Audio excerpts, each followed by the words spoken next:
अस्सलाम वालेकुम दोस्तों, मैं हूं आपका दोस्त हकीम नवीद। दोस्तों, आज हम कुश्ता सिमलफार दतूरे के नुक्ते में रखकर कुश्ता करेंगे। दोस्तों, इसके फ़वाद ये ज़बरदस्त इंतशाद पैदा करेगा, नफ्स को लोहे की तरह सख्त कर देगा, मर्द को कामल मर्द बना देगा। कुव्वत बा और टाइम के लिए ये ख़ास चीज़ है, मनी को खूब गाढ़ा पैदा करेगा। दोस्तों, सबसे पहले लेना है आपने ये कूज़ा गली। इसमें दतूरा का मोटा मोटा कूट लेना है। इसमें आपने रखना है 12 ग्राम की सिंबल फाद की डली।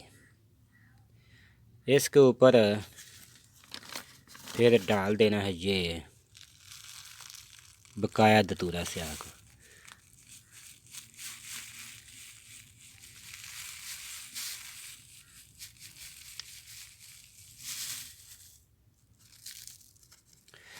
दोस्तों, इसके ऊपर फिर रख देना है इसका कूज़ा कली का दूसरा हिस्सा। हम इसे गेल हिकमत करेंगे और गेल हिकमत के बाद खुश्क होने पर इसे 5 से रोपड़ों की आग देंगे।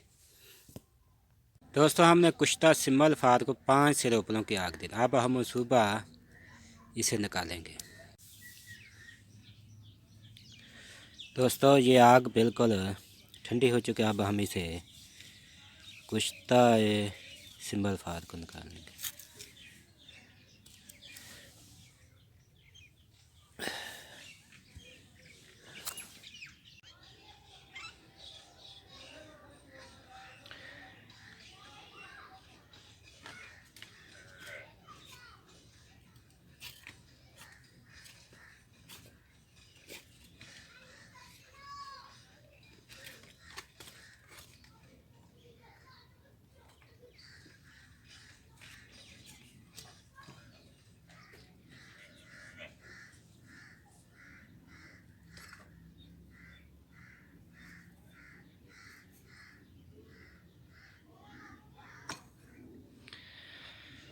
दोस्तों, ये देखें कुश्ता सिंबल फाद बिल्कुल तैयार हो चुका है। इसकी खुराक मकदार 2 से 4 चावल दोनों टाइम खाना खाने के बाद दूध के साथ इस्तेमाल करें।